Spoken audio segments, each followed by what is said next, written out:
Ketegangan antara Amerika Serikat dan Iran masih berlanjut seiring dengan buntunya negosiasi kedua pihak. Washington menuntut penghentian program nuklir secara total, sementara Teheran menolak keras pendekatan Amerika Serikat yang dianggap terlalu menekan dan merugikan kedaulatan negara. Yang terbaru, dikutip dari kantor berita internasional milik pemerintah Turki, Anadolu Ajansi, juru bicara Kementerian Luar Negeri Iran, Esmail Bagei, menegaskan Teheran tidak mencari konsesi dari Amerika Serikat untuk mengakhiri perang, melainkan hanya menuntut hak. Ia menegaskan kembali tuntutan Iran untuk kesepakatan mengakhiri perang. Presiden Iran bersama Menteri Luar Negeri Abbas Araghchi bertemu Kepala Militer Pakistan Asim Munir di Teheran. Kemudian dilanjutkan dengan perundingan tertutup bersama pejabat terkait. Pertemuan ini menjadi bagian dari upaya diplomasi untuk meredakan ketegangan dan membahas gencatan senjata di kawasan. Menurut juru bicara Kementerian Luar Negeri Iran, pertemuan membahas draft sebagai kerangka awal kesepakatan yang akan dibahas lebih lanjut dalam 30 hingga 60 hari. Sejumlah pejabat menyebut perbedaan posisi kedua negara semakin menyempit dalam beberapa hari terakhir. Diplomasi juga melibatkan sejumlah pihak regional dalam proses mediasi. از لحاظ کلی بر خاتمه جنگ متمرکز هست. موضوع پایان یافتن تعرضات دریایی آمریکا، اون چیزی که خودشون به عنوان محاصره دریایی نامگذاری کردند، موضوعات مرتبط با آزاد شدن اموال بلوکه شده ایران، اینها عمده مواردی است که در این یادداشت تفاهم بهش پرداخته میشه. موضوع تنگه هرمز یکی از مباحثی است که در این یادداشت تفاهم 14 بندی غالباً بحث میشه روش، ولی مهمتر از اون پایان دادن به دزدی دریایی و راهزنی دریایی آمریکا علیه کشتیرانی بین‌المللی است. این موضوع برای همه کشورها مهم هست. Sementara itu, Presiden Amerika Serikat Donald Trump bilang perang dengan Iran dapat segera berakhir jika Iran menyetujui kesepakatan. Trump menyebut jika perang diakhiri, ia jamin harga minyak akan kembali turun. Trump bahkan percaya diri jika Iran sebenarnya sangat ingin mencapai kesepakatan. And we'll have that over with soon. It'll be over with soon, and you're going to see numbers like you've never seen, both on the upside and also in terms of cost. You're going to see costs go down, but meski negosiasi Amerika Serikat dan Iran masih buntu, hingga kini upaya mencapai perdamaian melalui negosiasi yang turut melibatkan negara lain terus dilakukan.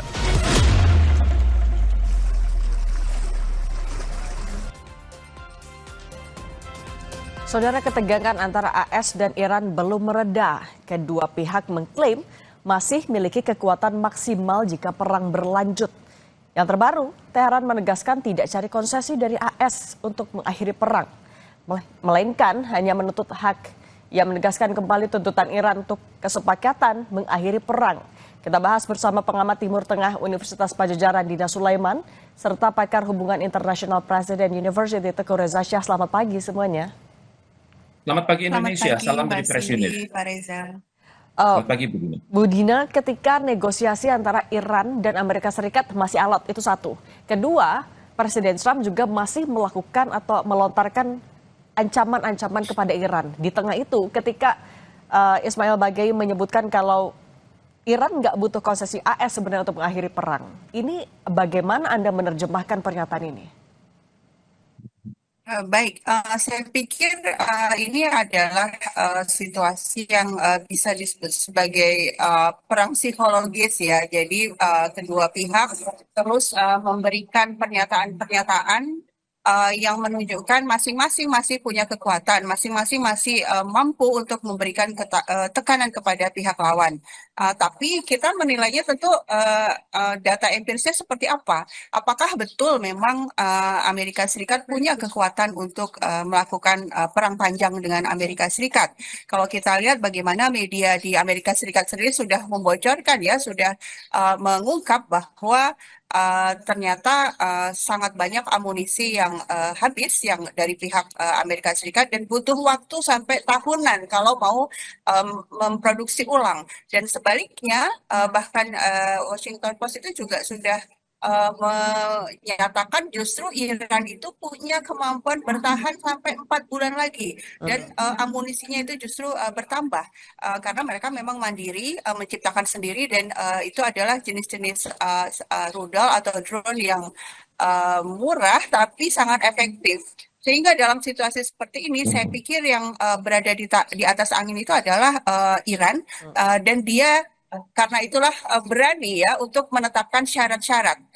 Kalau syarat ini tidak dipenuhi, nah kami tidak akan menghentikan perang. Ya, begitu posisinya Iran. Oke, kalau menurut Pak Reza, sebenarnya kalau ini adalah masuk sudah perang psikologis, siapa yang punya daya tawar paling besar di tengah negosiasi yang masih diupayakan? Apalagi kan katanya hari ini diupayakan juga ada keputusan penting yang lahir. Siapa yang secara psikologis lebih kuat? Tepat sekali. Dalam pandangan saya, Iran saat ini berada di atas angin ya. Iran secara psikologis merasa diri sudah menang dan justru dia yang akan memberikan konsensi kepada Amerika Serikat. Ini kalau saya perhatikan dari media The Daily Star di Inggris ya, itu intinya adalah sudah perang 3 bulan, tampaknya Amerika Serikat akan kalah.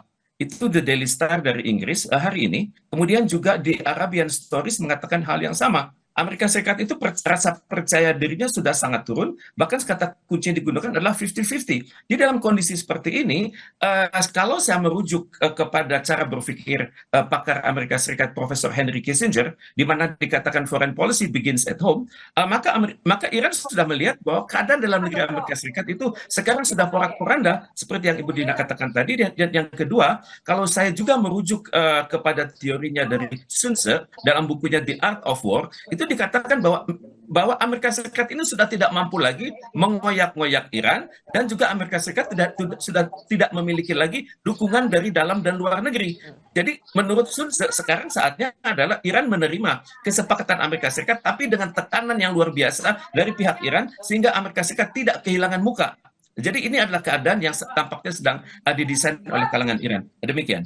Tapi kalau misalnya posisi Amerika Serikat sebenarnya tidak sekuat Iran untuk saat ini, sebenarnya apa yang membuat Amerika Serikat atau Trump sih, lebih konteksnya lebih spesifik Trump, begitu keras kepala ketika kita berbicara soal klausul yang diajukan oleh Iran, apa yang membuat mereka masih bisa melakukan ancaman itu? Kita sudah ketahui bersama ya, Trump itu memiliki sesuatu hal yang namanya secara psikologis itu narcissistic personality disorder ya. Tapi karena itu dia sudah mulai melunak sekarang. Misalnya dia menggunakan kata kunci one page framework memorandum of understanding. Intinya adalah bahwa akan membiayai biaya kerusakan-kerusakan yang sudah dia buat. Kemudian juga dia akan memberikan konsesi bahwa Iran bisa menjual kembali minyaknya. Kemudian Amerika Serikat mengatakan akan mengembalikan aset-aset Iran. Kemudian sanksi-sanksi yang Amerika Serikat sudah jalankan saat ini akan dibahas lagi. Kemudian Iran akan diberikan oleh Amerika Serikat nuclear flexibility, itu antara 30 sampai 60 hari sampai nanti adanya negosiasi final. Tapi bagi Iran itu tidak ada artinya. Yang bagi Iran bahwa urusan nuklir itu adalah urusan kedaulatan, maka urusan highly enriched uranium itu adalah hal yang kami yakini sendiri dan itu adalah sebatas non perang. Karena Iran mengatakan bahwa semua ayatullah kami mengharamkan penggunaan nuklir untuk tujuan perang. Kemudian juga Iran mengatakan jangan singgung-singgung lagi urusan Hormuz, karena urusan Hormuz itu adalah urusan kedaulatan kami dan juga kami yang nanti akan mengurus namanya maritime passage dan juga commercial shipping. Kemudian juga Iran mengatakan bahwa kami siap untuk melakukan negosiasi tahap akhir, tapi atas term kami. Dan untuk itu Pakistan sudah mengetahui isi hati Iran. Jadi tampaknya Iran sudah yakin sekali dia sudah di atas angin karena dia sudah punya data bahwa Amerika Serikat itu sedang lemah-lemahnya di dalam negeri. Misalnya opini publik sudah turun sampai sudah mendekati 60%, mengatakan Trump itu sudah tidak layak memimpin. Kemudian juga demonstrasi yang 10 juta orang mengatakan no king. Kemudian juga May demonstration kemarin juga sudah jelas-jelas mengatakan boycott bekerja, kemudian tutup sekolah, kemudian juga protes-protes di tempat-tempat umum. Jadi ini adalah hal-hal yang membuat Iran yakin bahwa Amerika Serikat sekarang sedang turun kapabilitasnya, apalagi kalau kita lihat dari perspektif narcissistic personality disorder, itu Amerika Serikat itu cenderung Trump yang perang melawan Iran, bukannya Amerika Serikat yang melawan Iran. Dan tentunya juga negara-negara NATO itu juga sudah melihat bahwa Amerika Serikat ini sedang lemah-lemahnya, di mana sudah banyak jenderal-jenderal NATO yang melihat bahwa mantan jenderal-jenderal Amerika Serikat seperti Jenderal James Mattis, kemudian Jenderal Mark Esper, kemudian Jenderal John Kelly, dan Jenderal McMaster itu sudah sangat kritis. Mereka mengatakan bahwa sudahlah kita ini sudah ini bukan perang kita. Dan juga Iran juga sudah melihat bagaimana tanggapan dari mantan-mantan jenderal Amerika Serikat seperti Joint Chief of Staff dan juga Combat Commander yang mengatakan bahwa Trump itu tidak layak memimpin kami. Lembaga kami ini sudah lama, sudah well established. Mengapa harus dipimpin oleh orang-orang seperti ini? Kita lihat juga kalau misalnya perdebatan antara Hexet dengan Kongres, itu terlihat sekali mereka tidak Hexet dalam hal ini Kementerian Pertahanan Amerika Serikat tidak memiliki fondasi filosofis dan juga tidak memiliki pembenaran konstitusional untuk melanjutkan perang ini. Oke, Trump juga di media sosialnya bilang kalau hari ini di hari Minggu akan ada keputusan penting antara kesepakatan yang baik atau Amerika Serikat atau Trump berarti akan menghancurkan Iran. Kalau menurut Budina sebenarnya dengan kondisi Trump yang sudah begitu terdesak, mana peluang yang lebih besar? Apakah artinya keputusan baik itu semakin terbuka pintunya? Ya, kalau kita lihat polanya, itu memang setiap akhir pekan selama ini ya, itu setiap akhir pekan itu Trump itu mengeluarkan pernyataan-pernyataan yang berdampak pada pasar ya. Ketika dia mengatakan bahwa ini akan ada keputusan yang baik, ini akan ada langkah-langkah yang akan menuju pada akhir perang, itu kan harga minyak naik ya. Nah, kemudian harga saham juga cenderung turun gitu. Tapi nanti hari Senin dia akan umumnya ya pola-pola sebelumnya nanti hari Senin beda lagi ini bicaranya. Nah, selama ini sudah banyak informasi juga bahwa ini ada kaitan dengan jual beli saham dan jual beli minyak. Dan kalau kita lihat secara teori, kebijakan luar negeri itu kan dipengaruhi oleh 4 ya umumnya ya, di negara-negara demokrasi. Yang pertama kelompok kepentingan, dalam hal ini adalah kelompok-kelompok lobi Israel, kemudian perusahaan transnasional, dalam hal ini di Amerika jelas ada perusahaan minyak, ada perusahaan senjata, dan mereka mengambil keuntungan yang sangat besar dari perang ini dan berharap perang terus berlanjut.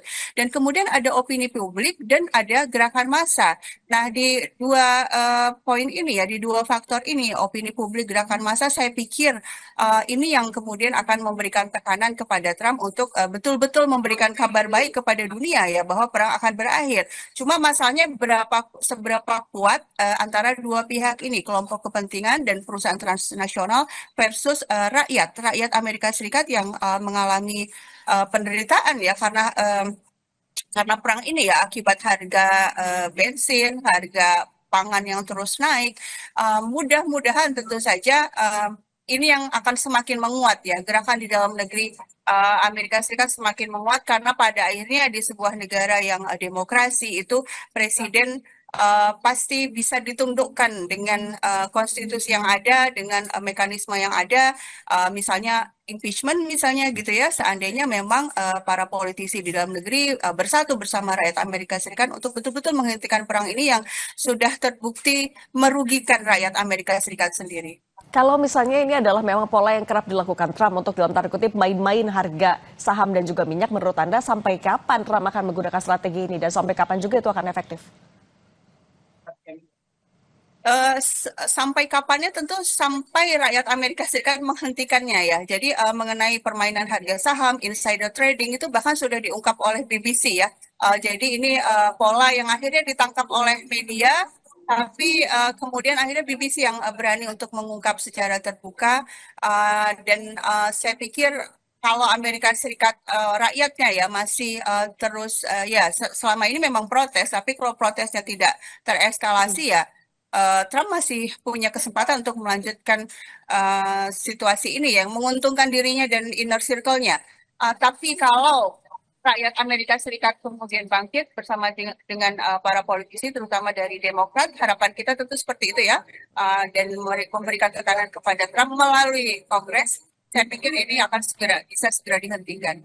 Oke, mengakhiri perang salah satunya adalah kan dengan negosiasi. Nah, kalau Pak Reza, menurut Anda sebenarnya ketika pernyataan soal Selat Hormuz masih kontradiktif antara Amerika Serikat dan juga Iran, kemudian soal pengayaan uranium yang tampaknya ya udah fix banget ini nggak bisa diapa-apain lagi. Menurut Anda masih akan jadi ganjalan yang begitu besar atau AS dengan kondisi yang terdesaknya akan mulai kompromi? Tampaknya kalau saya menempatkan diri pada posisi Iran, maka urusan uranium itu jangan diganggu-gugat.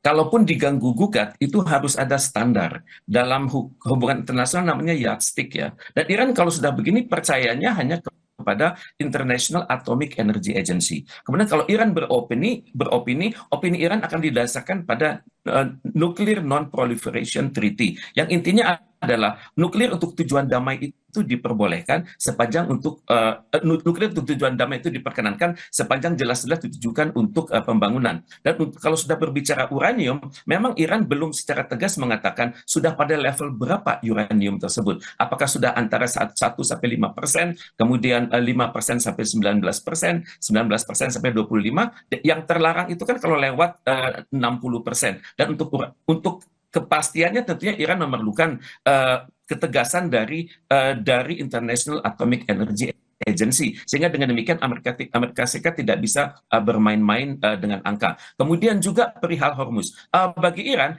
Hormuz itu adalah urusan kedaulatan kami. Kenapa kami keras? Itu karena kami sedang dalam perang, dalam kondisi transit nanti kapal-kapal yang menggunakan hukum innocent passage. Tentunya kami juga harus yakin bahwa mereka itu tidak dalam posisi untuk menyerang Iran. Maka untuk itu Iran bersikap sangat keras perihal Hormuz ini. Kalaupun nantinya akan ada koalisi internasional ataupun konsorsium internasional di luar perairan Hormuz, itu kan sudah mulai banyak pihak yang ingin terlibat. Amerika Serikat ingin China terlibat, tapi China tidak menyatakan. Tapi bagaimana dengan Rusia? Kita masih harus menunggu implementasi dari KTT Putin dan Xi Jinping beberapa hari silam. Tapi yang jelas Uni Eropa tampaknya sudah memikirkan bagaimana keamanan di luar Selat Hormuz tersebut agar kapal-kapal yang nanti masuk dan keluar dari Hormuz itu tidak terganggu lagi. Dan untuk itu bagi Iran tampaknya kalau bicara Hormuz kami jangan diganggu.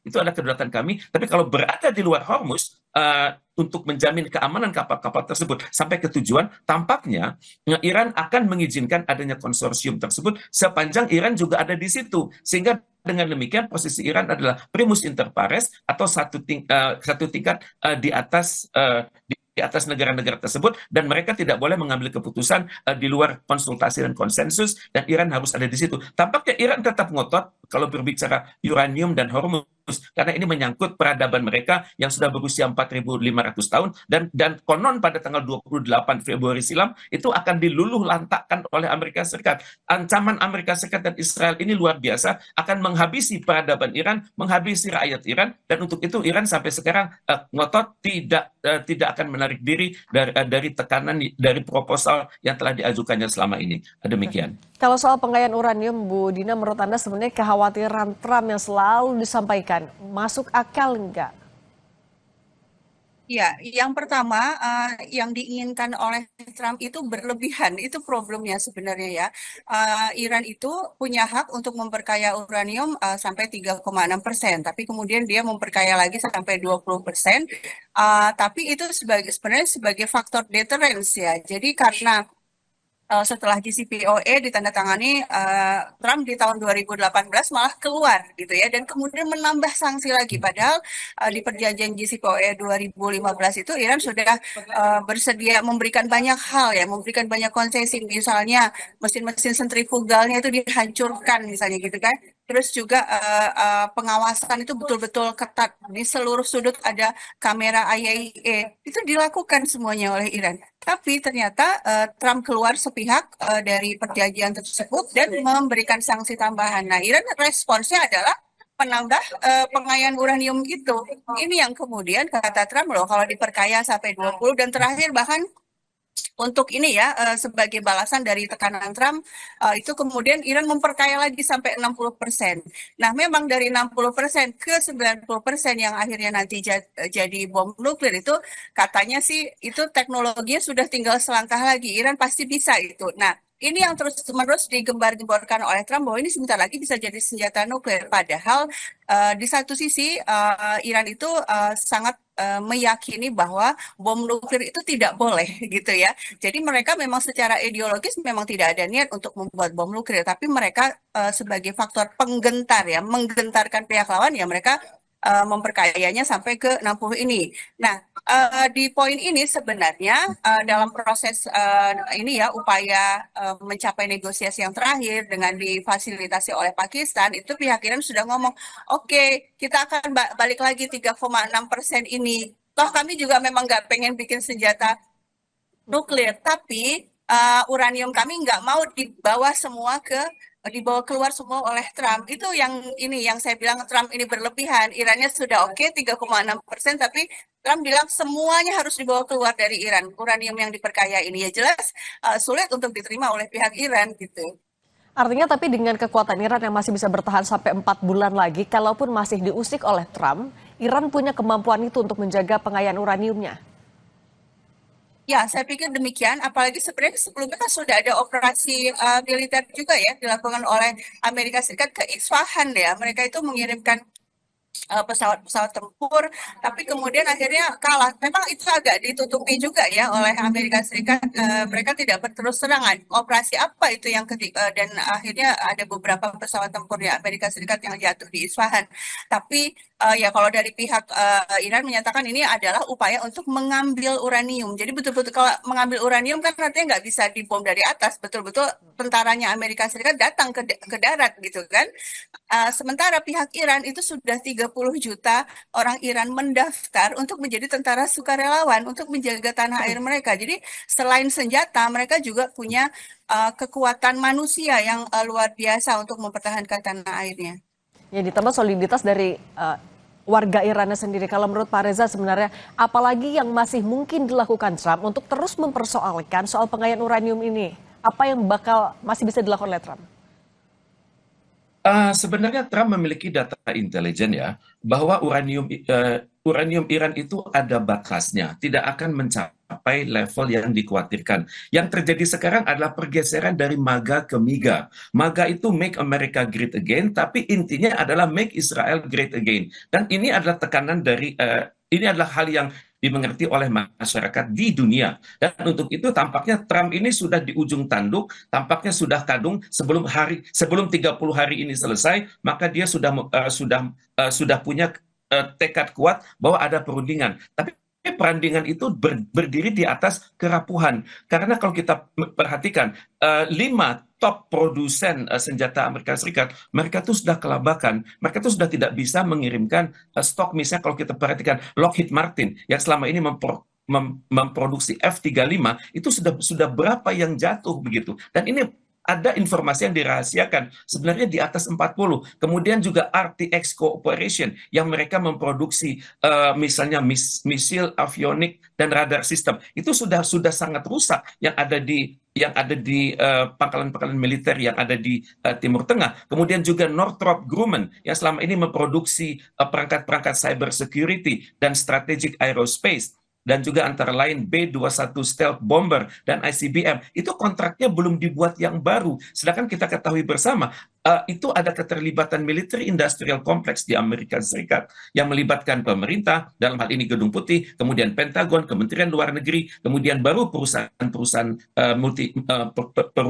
besar tersebut, dan mereka terjalin dalam kontrak. Dan kontrak itu tidak bisa langsung menghasilkan produk, perlu waktu yang lebih dari 2 tahun. Kemudian juga ada komplain dari General Dynamics, di mana mereka tidak bisa bekerja secepat yang dimintakan oleh personil-personil Trump di lapangan. Misalnya minta combat vehicles, minta munitions, minta naval vessels, tidak bisa secepat itu. Juga Boeing Defense juga komplain kalau perangkat F-15EX itu memang kalaupun perlu penambahan instrumen baru, itu perlu waktu. Ini yang membuat Amerika Serikat harus memindahkan banyak sekali perangkat-perangkat dari Asia Timur, kemudian dari Indo-Pasifik, dan juga dari berbagai belahan bumi lain ke Timur Tengah. Dan ini menunjukkan bahwa Amerika Serikat sebenarnya sudah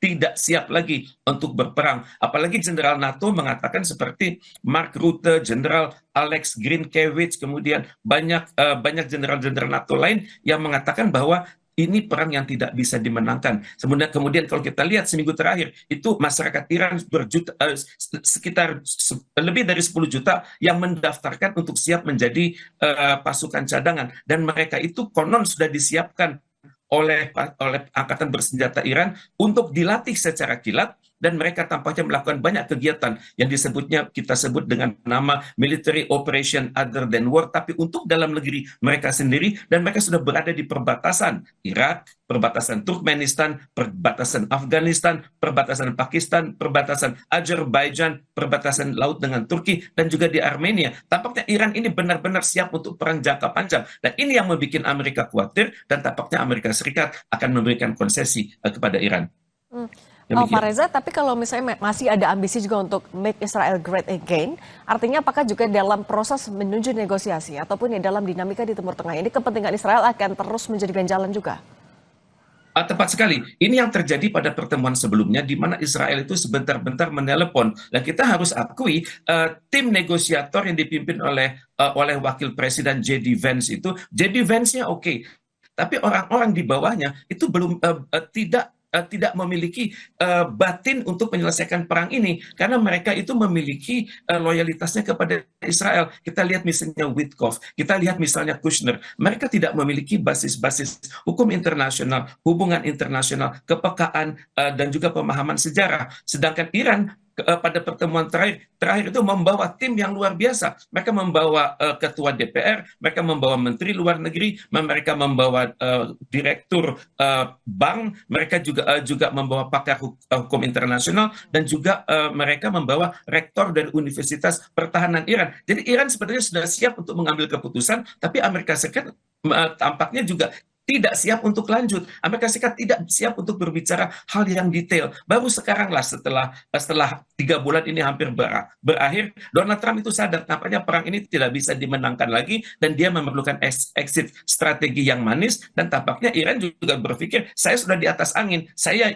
yang akan ngotot untuk menentukan termnya. Misalnya Iran sudah sangat detail mengatakan bagaimana soal uranium, bagaimana soal Hormuz, bagaimana sanksi primer PBB, bagaimana sanksi sekunder PBB, dan juga bagaimana kedudukan Iran yang dana-dananya selama ini ditahan dari tahun 79 itu harus dikembalikan, dan untuk itu ya saya perhatikan sekarang Trump mungkin bisa menekan, tapi secara psikologis Iran berada di atas angin. Demikian. Meskipun di atas angin, tapi Bu Dina, kalau menurut Anda bagaimana Iran akan tetap menyiapkan exit strategi juga kalau misalnya Israel harus melakukan intervensi di tengah upaya menuju perdamaian atau setidaknya menghentikan perang? Ya, kalau kita bicara soal Israel, sebenarnya Israel pun sudah sangat terjepit ya. Saat ini dia punya front di Lebanon, dan kemudian juga dia kembali meningkatkan serangannya ke Gaza, dan para pejuang Gaza memandang bahwa ini adalah pelanggaran gencatan senjata, sehingga mereka juga melakukan perlawanan. Nah, yang bisa dilakukan oleh Netanyahu selama ini adalah memang memprovokasi Trump supaya melanjutkan perang. Bukan sekedar memprovokasi, tapi juga melakukan cara-cara, dan ini juga dipertanyakan sebenarnya oleh para pengamat politik di Amerika Serikat sendiri ya. Ini sebenarnya apa ini alasan sebenarnya kenapa kok Trump itu nurut sekali sama sama Netanyahu gitu ya. Tapi kalau tadi balik lagi ke teori kebijakan luar negeri kan memang ada kelompok kepentingan juga yang memang berpengaruh pada kebijakan luar negeri sebuah negara. Dalam hal ini adalah kelompok-kelompok lobby Israel di dalam negeri. Sehingga saya pikir yang dilakukan oleh Netanyahu adalah terus-menerus memanfaatkan jaringannya di Amerika Serikat untuk menekan Trump. Dan kita juga tahu bagaimana donatur kampanyenya Trump selama ini gitu ya, itu juga adalah orang-orang kaya yang sangat pro Israel. Nah, jadi kalau serangan langsung dari Israel ke Iran, saya pikir kemungkinannya kecil ya, karena memang dia juga sudah kehilangan banyak amunisi juga, dan Israel juga sangat takut jika kemudian Amerika Serikat memberikan Iran yang memberikan serangan yang lebih besar lagi ke Tel Aviv. Sehingga dalam hal ini saya pikir situasinya betul sekali kata Pak Reza, situasinya memang sudah terjepit sekali ya Amerika Serikat, dan pilihan buat Amerika Serikat sebenarnya ini juga sudah banyak ditawarkan juga oleh para pengamat di dalam negeri Amerika Serikat, sudahlah berhenti perang dan keluar. Jadi nggak menyatakan menang, tidak menyatakan kalah, tapi keluar berhenti begitu saja. Itu yang terjadi di Afghanistan, di Irak, di Vietnam gitu ya. Amerika Serikat ya sudah keluar begitu saja karena memang waktu itu besar tekanan di dalam negeri. Sekarang juga tekanan di dalam negeri kan juga besar ya.